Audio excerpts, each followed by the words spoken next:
взвод, тыл, тік тұр. Мырзаға лейтенант, онша асыл оқушылары алғашқы әскери дайындық сабағына сап түп тұр.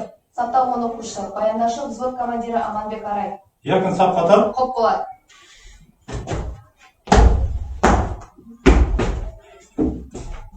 Сәлеметсіздер ме оқушылар? Сауыңызды тілейміз, мырза ағайындар. Зіл, доктор, Қазақстан Республикасының әнұраны орындалсын. Алтын күн аспаны, алтын мән наласы, ерліктің дастаны, еліме қарашы. Елшізден ертеңге тартылып шықты ғой, намысын бермеген қазағым мықты ғой.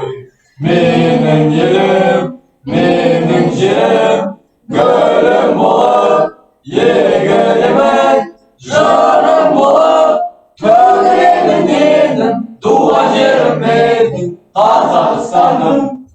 Еркін, зіл, доктор, оңға, солға, артқа бұрыл, артқа бұрыл.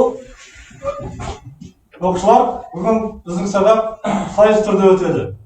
Екі топқа бөлінеміз. Бірінші топ автоматшылар, екінші топ пулеметшылар.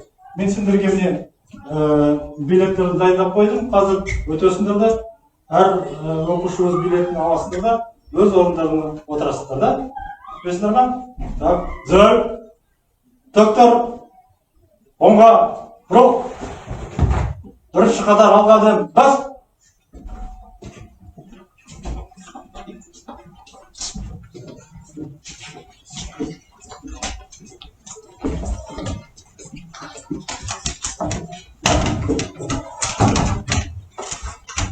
Бірінші топ автоматшылар, екінші топ пулеметшылар. Командир тобы, давайте, кім бірінші топтың командирі болады? Бірінші топтың командирі Құлан Исламбек. Еркін отыр. Екінші топ? Екінші топтың командирі Жолаева Нұрай. Еркін отыр. Так, балалар, екі топқа бөлінді. Енді былай өтеді сабақ. Мынау погон. Мынаны қандай погон, кім айтады? Арай? Генерал майор. Генерал майор.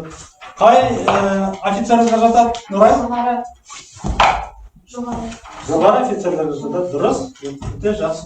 Так, енді біз сайыс болғаннан кейін, біз сендерге ұпай беруіміз керек, да? Каждый дұрыс жауапқа ұпай беріледі. Но бірақ та балалар жауап дұрыс болсын, қолды көтереміз, жауапты береміз, содан ұпай аламыз, да? Жақсы ма? Все, келістік, да? Ал енді үй тапсырмасын тексерейік. Да? Бізде үйге тапсырма мынандай болды. Автоматты толық емес бөлшектеу және жинақтау.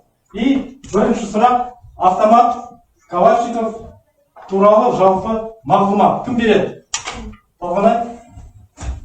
Мұн жақы шығып? Ол бізде автомат Калашников, оны ең алғаш 1947 жылы Михаил Калашников шығарған болатын. Осы автоматтан кейін тағы да басқа үлгілері бар. Мысалы, АКМ, ол 1959 жылы шықты, және АК-74 1974 жылы шықты. Автомат қалай жұмыс жасайды десеңіздер, оқ автоматты түрде атылады газ қысымының арқасында. Оның ұрыстық қасиеттерін айтатын болсақ, оның калибрі 5,45 мм. Және оқтың жылдамдығы 750-ден 900 метр секундына дейін жетеді. Автомат негізінен көздеу аспекттерінен, оқ-жатардан, үңгіден және тағы басқа аспекттерден тұрады. Оқ-жатарда 30 оқтан кем жатпайды. Және де осы автомат өте, қалай айтсақ болады, өте қарапайым, және де оны 100-ден астам ел қолданады. Жақсы, жақсы, өте жақсы. Бір ұпай беріледі, дұрыс жауапқа. Так, екінші сұрақ, пулемет Калашников туралы жалпы мағлұмат. Камила? Пулемет бұл оқты ату үшін арналған қар болып табылады. Автоматты түрде ату үшін Оның ең бірінші алғашқы пулеметі 1861 жылы пайда болған. Оны Ричард Галтлен шығарған еді, және де нағыз пулемет 1884 жылы пайда болды. Ол Хайрам Максимов ойлап тапқан. Ал осы пулеметтерді алғашында 19 ғасырдың басында ойлап тауып, 20 ғасырдың соғыстарында өте мол қолданымға атқан еді. Және де ол қазіргі таңда да қолданысқа ие. Оның негізгі ұрыстық қасиеттері оқтың жылдамдығы 600 және де 1200 оқ минутына, және де оның қорғаныс және де шабуылдық мүмкіндігі өте көп. Әмбебаптығы қарсыласты басуға арналған, және де басқа да ұрыстық қасиеттері көп. Одан да тағы айтарым, осы қазіргі таңда осы қаруды көп қолданысқа ие және де жетілдіріп жатыр технологияның дамыватқандығынан. Сонымен қатар осы пулемет өте жақсы дамытылады. Жақсы, өте жақсы. Отыр. Так, бір пай беріледі. Балалар, мынандай сұрақ. Қандай айырмашылығы бар? Автомат пен пулеметтің қандай айырмашылығы бар? Кім айтып береді? Екеуі тұтандырғыш болып табылады. Тұр. Екеуінің айырмашылығы тұтандырғыш болып табылады. Тағы? Автомат пен пулеметтің айырмашылығы, ода пулеметте екі сирағы болса, және де осы оқ жақтарын мөлшері көбірек. Жақсы. Тағы бір ұпай беріледі. Дұрыс жауап. Так. Екінші сұрақ. Автомат Калашниковтың түрлері Қазақстан армиясында. Аружан? Қазақстан армиясында 4 түрлі автомат Калашников бар. Олар АК-74, АК-74, АК-74Н, АК-74Н. Дұрыс, жақсы, өте жақсы жауап. Так, ендігі сұрақ. Автомат Калашников бөлшектеу және жинақтау. Кім жауап береді? Бірінші топ автоматшылар. Арай.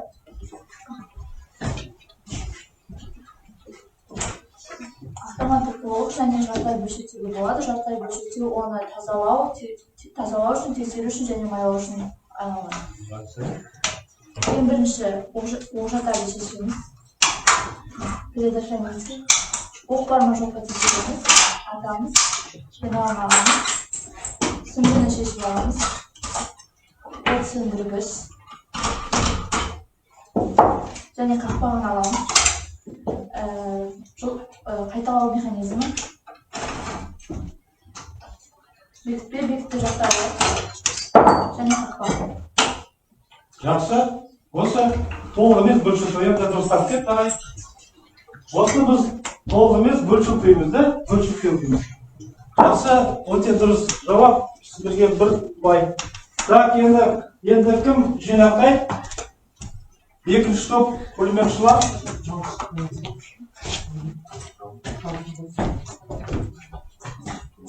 Жинақтау.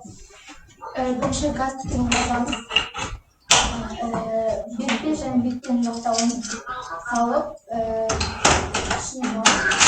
қайтармау механизмі. Одан кейін қақпақ, оқтата, предохранитель табамыз. От сөндіргіш, сүмбі, сүмбіден кейін фенал. Жақсы, осыны біз жинақтау дейміз, да? Жақсы жауап, сіздерге бір ұпай беріледі. Ал балалар, осымен біз үй тапсырманы осымен аяқтадық, да? Автомат Калашниковты білеміз ба? Толық, бәріміз білеміз, иә? Ал енді балалар, жаңа тапсырмаға көшейік.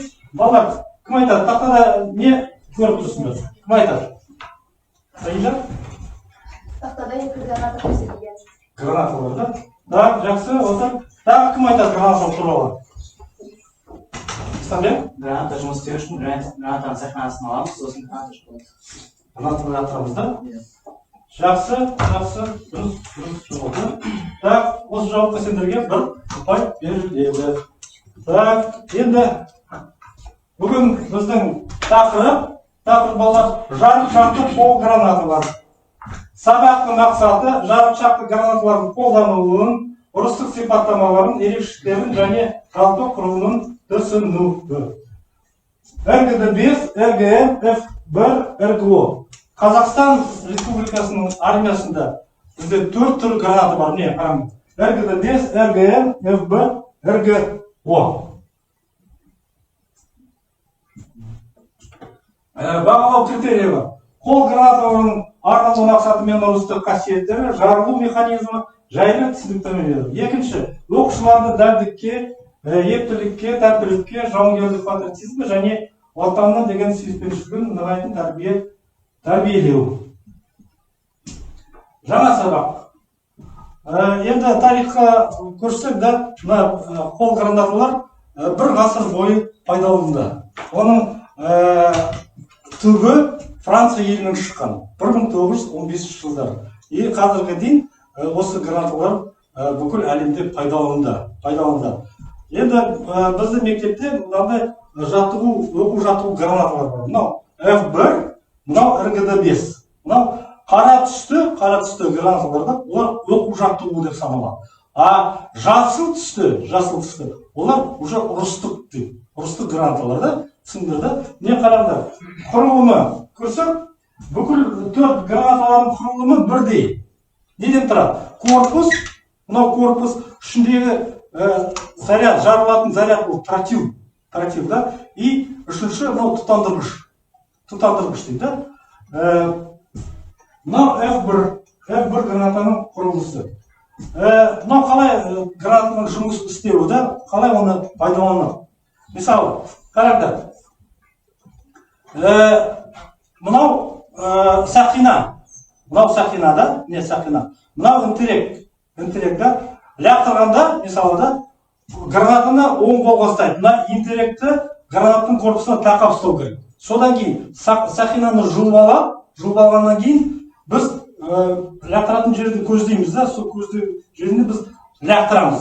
Лақтырғанда да 3,2-4,2 секунд ішінде мына граната жарылады. Жарылғанда мына гранатаның корпусы жан-жаққа ұшырады. Осы жарық шақтылармен қарсыласты жойылады. Түсіндір ме? Мынау принцип жұмыс істеу гранатында. Мынау не? F1 тоже осындай тұтандырғыш, екеуінің тұтандырғышы бір дейді. Тоже сақинаны жұлып алғанда, лақтырғанда мыналар жарық шақтылар ұшады. Мына F1-дің жарық шақтылары 290 жарық шақтылар болды. Солар бәрі ұшқанда 200 метрге дейін ұшады. Радиусы. И ұшу радиусына байланысты гранаталар екіге бөлінеді. Шабуыл и қорғаныс. Шабуылға жатады РГД-5 и РГМ, а қорғанысқа F1 и РГО. Мынау не? Мынау не? Тұтандырғыштың құрылысы келесі. Так, енді балалар экранда назар салыңдар. Қазір видеоролик. Жарық шақты қол гранат туралы. Сабақ тақырыбы гранаталар жарық шақты танкіге қарсы арнайы болып бөлінеді. Жарық шақты гранаталар өз алдына жарық шақтарының ұшу қаттығына байланысты шабуылды. РГД-5 пен РГМ және қорғаныстық F1, РГО болып тағы да екіге бөлінеді. F1 жарық шақты қол гранатасы сипаттамалары. Граната түрі қорғаныстық ұрыстық қасиеттері. қару-жарақтың салмағы 6 грамм. Тұтандырғыш түрі РГМ. Граната F1. 3,2 секундтан 4,2 секундқа дейін. Қирату ұшуға жарық шақтардың ұшу радиусы 200 метр. Керек күштерді тиімді зақымдау радиусы 7 метр. Орташа лақтыру қашықтығы 20 метр. Граната тастау орнына бронеталық саперлер немесе танкіде түрлі қалыпта лақтыруға болады. Жарық шақты қол гранатасын сипаттамалары. Граната түрі шабуылды. Ұрыстық қасиеттері. Тұтандырғыш түрі РГМ. Байланыс түскен жану уақыты 2,2 секундтан 4,2 секундқа дейін. Қирату күшіға жарық шақтардың ұшу радиусы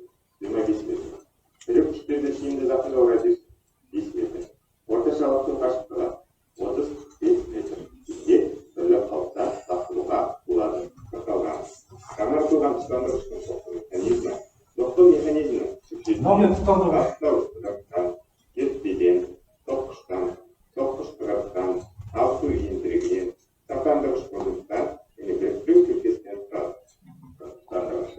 Сақтандырғыш бұрын жұлып алып ендіректі босатқаннан кейін гранаталарды 3,2-4,2 секундтар аралығында жарылуына жағдай жасайды. РГО жарықшақты қол гранатасының сипаттамалары: граната түрі қорғаныстық, граната салмағы 530 грамм, жару зарядының салмағы 92 грамм, тұтандырғыш түрі тоқылы, қашықтық тұтандырғыш. Қойылатқыштың жану уақыты 3,2 секундтан 4,2 секундқа дейін. Қирату күші бар жарықшақтардың ұшу радиусы 150 метр. Жүрек күштерді тиімді зақымдау радиусы 12 метр. Орташа лақтыру қашықтығы 20-дан 40 метрге дейін. РГО жарықшақты қол гранатасы манжеталы стаканнан және 4 тартыс сферадан тұрады. Олар суреттегі екінші жауап. Так, осымен видеомыз болды. Енді балалар, сендерге тапсырма кластер құру. Кластер құру. Так, бірінші топ F1 граната, екінші топ РГН.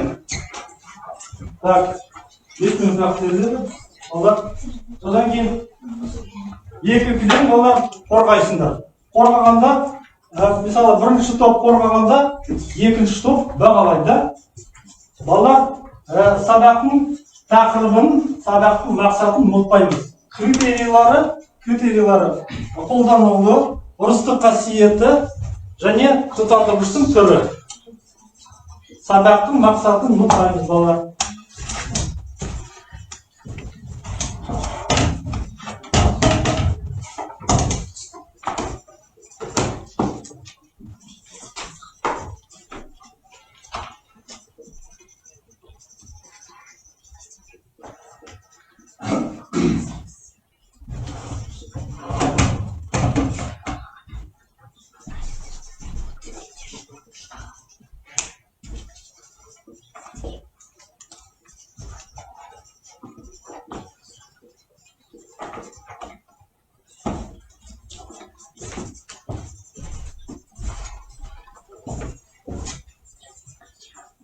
Қолданылуы, ұрыстық қасиеті және тұтандырғыштың түрі.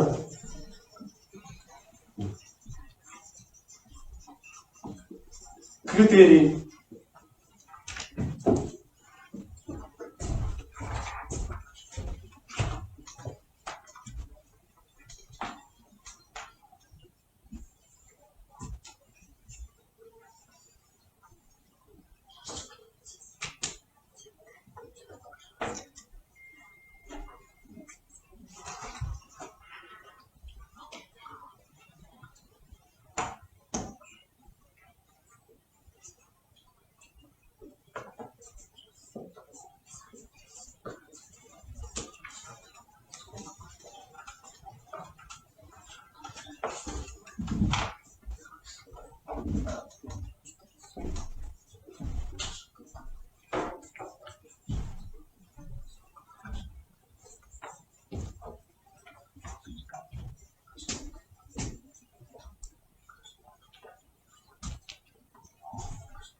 Так, кім дайын? Дайын болсаңдар шығып, тақтаға қорғаймыз.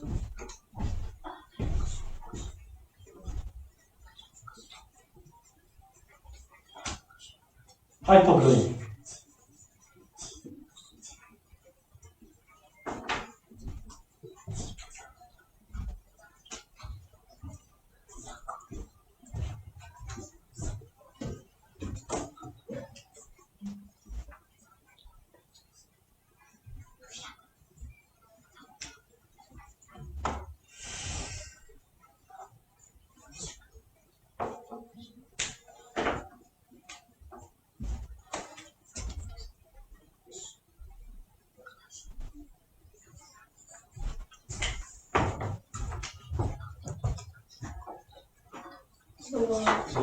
Так, бірінші топ автоматшылар.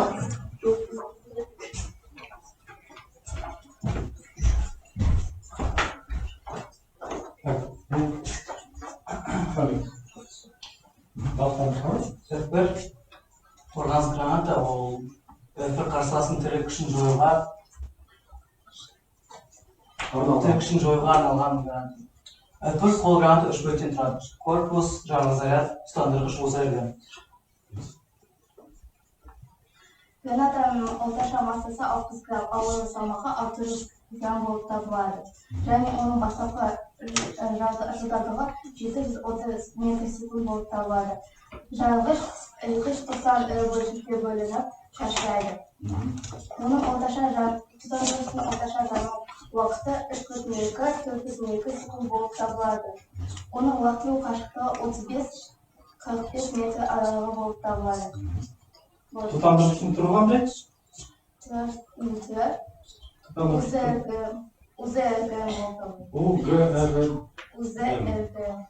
УЗРГ. Ал екінші топ қандай кемшіліктер бар? Кемшілік жоқ, бәрі жақсы болды. Сақталған, өте керемет. Жақсы да? Жақсы баға берілген да? Так, бір қандай гранатаға жатады? Қорғаныс гранатаға жатады да? Оны қай жерден біз лақтыра аламыз? Оны біздің топтан, Танкіден және жер төлелерден, Неге десеңдер? себебі қорған гранат болғандықтан, оны жабыл жерден. Оның жарылу радиусы неше метр? 200 200 метр. Жарылу радиусы 200 метр. Сондықтан біз оны қорғанысты граната атаймыз и автоматтан және танк БТР-ден яқылға болады да. Жақсы, отырыңдар. Так, дұрыс жауапқа сіздерге тұрғызар береді. Екінші топ РГН граната. Так, бірінші топ қараңдар, бағалайсыңдар. Бүкіл критерияларды қараңдар да. Тұтандырғыш түрі соққылы қашықтықтық тұтандырғыш. Қиратқыш күші тиімді зақымдау радиусы 24 метр. Орташа лақтыру ұзақтығы 30-45 метр. Тұтандырғыш баяулатқышының жану уақыты 3,2-4,2 секунд. РГН қол граната 3 бөліктен тұрады. Корпус, жарылғыш заряд, тұтандырғыш ОДС. Граната түрі шабуылдық. Гранатаның салмағы 310 грамм, жару заряды 314 грамм. Мынаны қай граната дейміз біз? Қай гранаталарға жатады? Шабуылдық да? Оны біз келе жатып, жүгіріп келе жатып да біз лақтыра аламыз. Неге десеңдер, оның жарылу радиусы қанша? Радиусы 24 метр. Ал оны біз неше метрге дейін лақтыра аламыз? 40-50 метрге дейін лақтыра аламыз да. 40-50 метрге лақтырғаннан кейін ол жарылатын радиусы бізге тимейді да, жарылғыштары бізге тимейді. Сондықтан біз осыны шабуыл деп атаймыз. Так, бірінші топ қандай кемшіліктер бар? Кемшіліктері жоқ, барлығы ақпараттар болған. Әр критериялар айтылды да. Қандай баға берілді? Жақсы баға да. Все, жақсы отырыңдар. Так, ендігі келесі бізде тапсырма Айбек.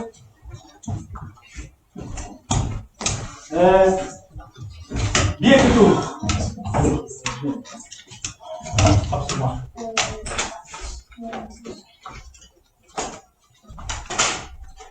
Так, мынандай сендерге тапсырма болды. Орыннан мынандай тапсырма. Жарықшақтық қол гранаталарын пайдалану кезіндегі қауіпсіздік ережелерін тізбектеп жазу. Кітаптарды ашасында әр оқушы бір ережені жазып, дәптеріне маған сосын ауызша айтып берулерінде. Давайте. 1 минут. Так, ұпай берілді ме? Бәріне? Жаңа кластер үшін кімге берілген жоқ? Бердің бе? Сендерге бердің бе? Жоқ. Бір ұпай. Все, дұрыс. Сендер айтып отырыңдар. Так, қауіпсіздік ережелерді айтып береміз.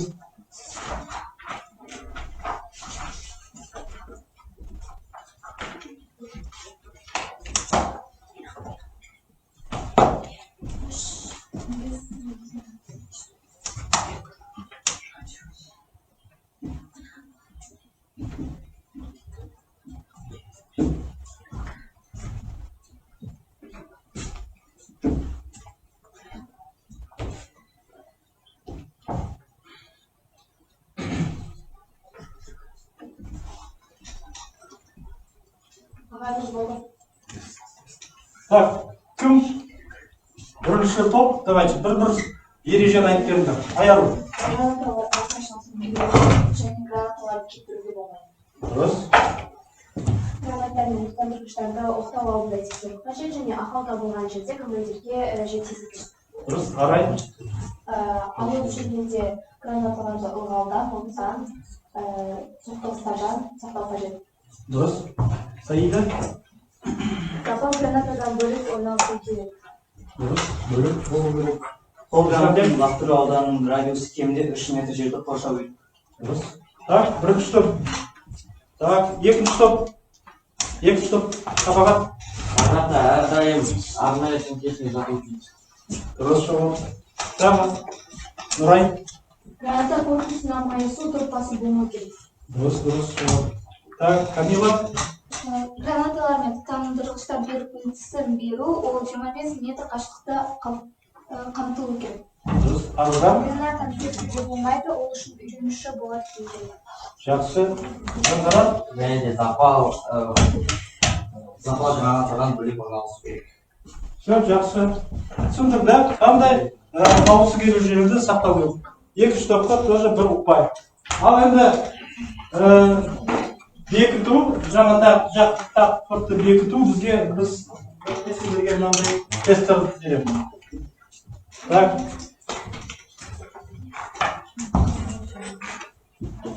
Осы жаңа тақырыпқа байланысты жауаптарын сразу сол тақырыбына жазыңдар. Содан кейін өз-өзіңді тексересіңдер қазір и өз-өзіңді бағалайсыңдар. Так, қалай ұпай беріледі? Кім 8 сұраққа дұрыс жауап береді? 8 сұраққа дұрыс жауап береді. 9-10 соларға ұпай беріледі. 8-9-10 сұраққа кім дұрыс жауап береді, соларға ұпай беріледі.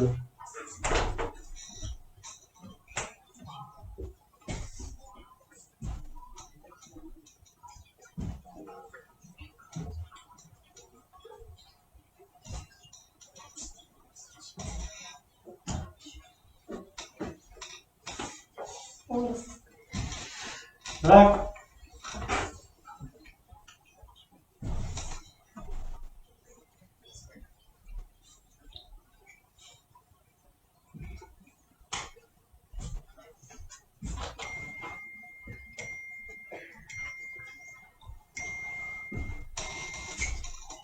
Болды? Так, енді тест сұрақтардың жауабын шығарамыз. Так, бала қараңыздар. 10 сұрақ, 10 жауап. Қараңдар. Так. 8 сұрақты кім дұрыс жауап берді? Қанғанат. Біз. Так. Толғанай. Мен Саида. 8. 8-ді. 9 сұраққа. 9 сұрақта. Так. 10 сұраққа кім жауап берді? Аяру. О. Жақсы.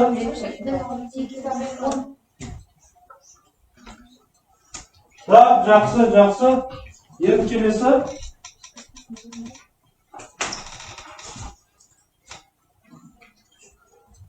Так, үй тапсырмасын жазып алыңдар балалар. Ал енді тақырыпқа айналсақ, тақырыпқа оралайық, тақырыпқа жаңа тақырып оралайық. Үй тапсырмасын жазып алыңдар ма? Ал енді қараңдар, тақырып қандай болды бізде? Жарықшақты қол гранаталары. Оның мақсаты жарықшақты гранаталар қолданудың ұрыстық сипаттамаларын, ерекшеліктерін және жалпы құрылымын түсінуді. Балалар, біз мақсатымызға жеттік па? Жеттік. Бүгін біз гранаталардың құрылуын білдік. Неден тұрады? Құрылуы.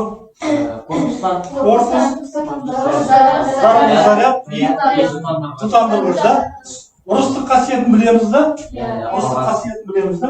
Және қауіпсіздік пайдалану и қауіпсіздік ережелерін білеміз да? Ал енді сабақтың мақсатына біз жеттік. Енді келесі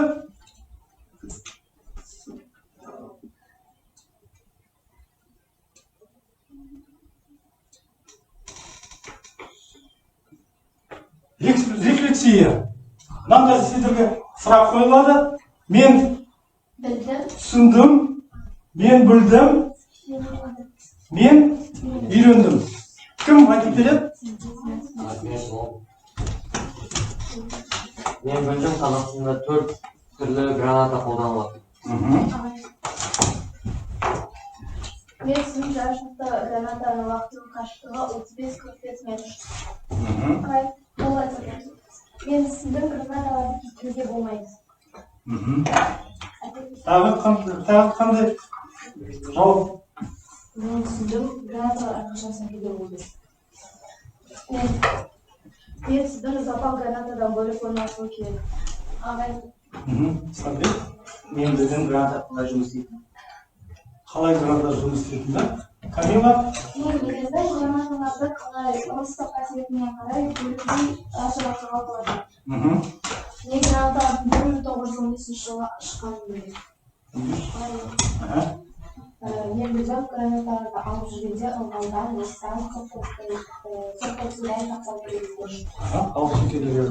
Тағы кім? Мен біздің республикамызда сол әскерінде 4 граната бар екенін білдім. Жақсы, тағы кім болса, Аружан? Мен түсіндім граната корпусында майысу, сонымен қатар 4 шабуылдауға қажет. Енді? Мен білдім бірінші гранаталар Франция армиясынан шыққан. Жақсы, Жарқанат тағы давай. Мен түсіндім, және де гранаталар арнайы сөмкеде болу қажет. Жақсы болар. Осымен біз жаңа тақырыпты 100% орындадық да, мақсатына жеттік да. Бүгін біз білдік, что Қазақстан Республикасының армиясында 4 түрлі граната бар да. 2 шабуыл, 2 қорғаныс да. Енді айта кетейін да, осы гранаталарды біз өмірді ешқашан пайдаланбаймыз да. Бізге тек қана осындай сабақтарда білуіміз керек да. Енді бәрін білдік да. Ал енді сабақтың қорытындысында давайте пайларды санайық. Бірінші топ автоматшылар санайық, неше погон? 9. Так. Автоматшылар, пулеметшылар 10. Так. Бүгін біздің жеңімпаз команда пулеметшылар. Жақсы. Бүгін сабақ өте жақсы өтті деп ойлаймын да. Командир.